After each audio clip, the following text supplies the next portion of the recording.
Hi everybody, I'm Ben Warren, clinical nutritionist and founder of Be Pure Health. And today I want to talk to you about some of the aspects to do with weight management, weight loss, and also a little bit to do about foods and types of foods for being just optimal health. And then also a little look at some of the relationships between foods and nutrients and mental health. Okay, so first question I have is, why is it so hard to lose weight? And there's really, a number of reasons for this.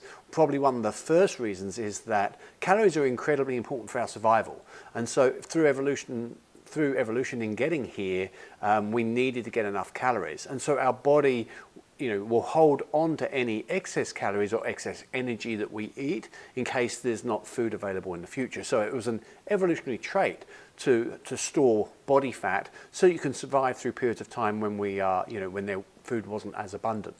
And so what then tends to happen is our body in the modern world, we're able to get plenty of calories, and we don't ever really get those times of perhaps fasting or times where there's not an abundance, and so we don't naturally then lose that weight. Our body, there's also something when it comes to our weight, which is our set point. So our set point means that, let's say that you go on holiday and you put on weight, or you have a lockdown and you put on weight, all right, which is many of us experienced. And so your body then has a new set point, which is maybe 3 kilos higher than your ideal where you'd like to be. But your body will want to hold on to those extra 3 kilos. And so therefore it will try and make you eat enough calories to maintain that new body weight, which is heavier than where you want to be. Therefore you have to kind of work harder to reduce and create a new set point so your body can go and be trying to maintain that going forward. All right, number of factors. So then there's another factor that in the modern world is that we really set our body fat cells, the number of body fat cells as children. So if we're overweight as children, we then have more fat cells for the rest of our life, and those fat cells are really trying to get us to eat calories so that they can kind of fulfill their purpose and store energy. It's much harder for women. Women have more fat cells called lipogenic fat cells, and lipogenic fat cells are really fat cells that are especially designed to store extra body fat for child bearing and raising.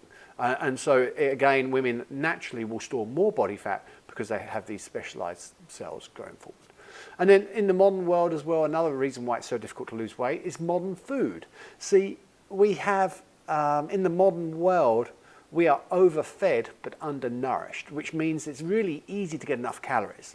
Calories are everywhere, but it's very difficult to get nutrition. And at the end of the day, it's your body's, your body being hungry is your body's cry for nutrition. It's your body's cry for high quality fats, high quality proteins to build hormones, to rebuild the structural aspects of your body. It's your body's cry for minerals and vitamins, which act as the biochemical enzyme catalysts for these pathways. All right. So at the end of the day, it's about then giving your body the right foods it needs to satisfy that hunger. I think we've all gone, looking for nutrients in the bottom of a bag of chips. And what happens is, we eat the whole bag of chips because our body is looking for the nutrients that are associated with salt, which is usually protein, but there's no, very little protein in the bag of chips. So we end up eating the whole bag. All right. So many reasons why. And so another question, when it comes to why is not one way, why is there not only one way for everyone to lose weight? And it's really, we are incredibly complex. And so we have multiple biological systems controlling our weight from thyroid function, ghrelin, leptin, so these are various hormones. There's strong emotional aspects to eating and food, and so for many of us it's not if we could just do what we knew, we would I think most people know avoiding sugar is very beneficial for losing weight, but that's not easy to do, and there's a lot of reasons why that's not easy to do. So it's incredibly complex why there's not just one simple way to lose weight. If it was as simple as just going to the gym, everybody would be probably the weight that they'd want to be. But we know it's a lot more complex than that. There's a lot of systems involved, a lot of hormones involved, a lot of emotions involved.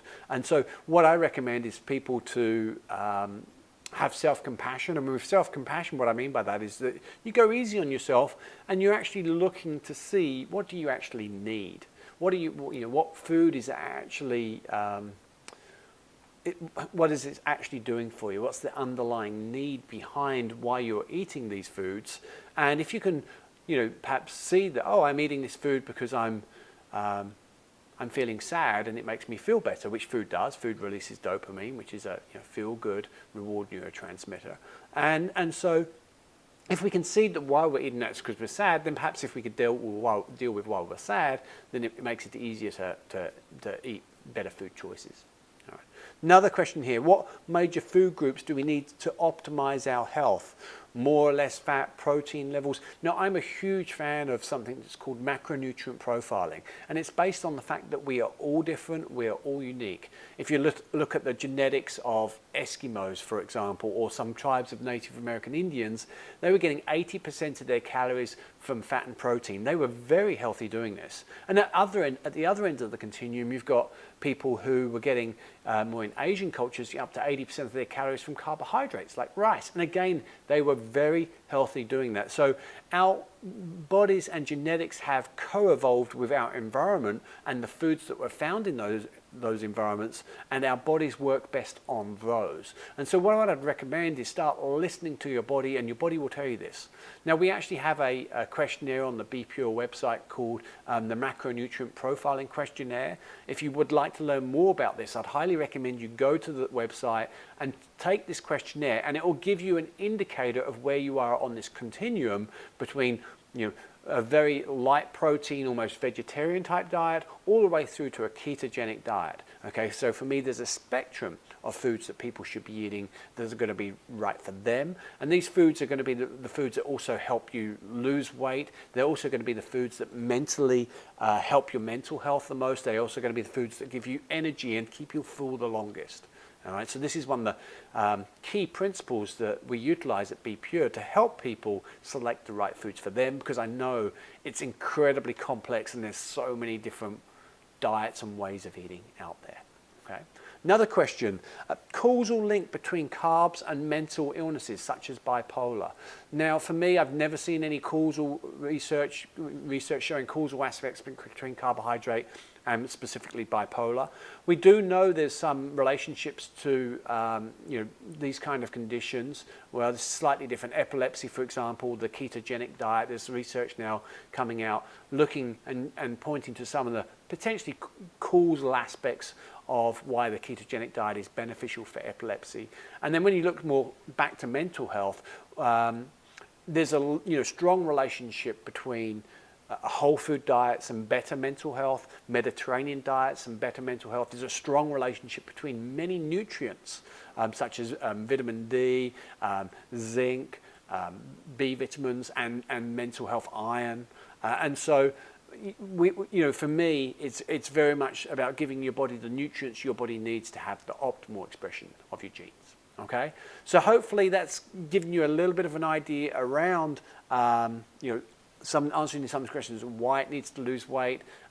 Thank you very much for supporting Be Pure and my work. And if you do have any further questions, don't hesitate to reach out to us or visit our website at www.bepure.co.nz. Okay, I'm Ben Warren. Thanks very much for watching. Go well and be well.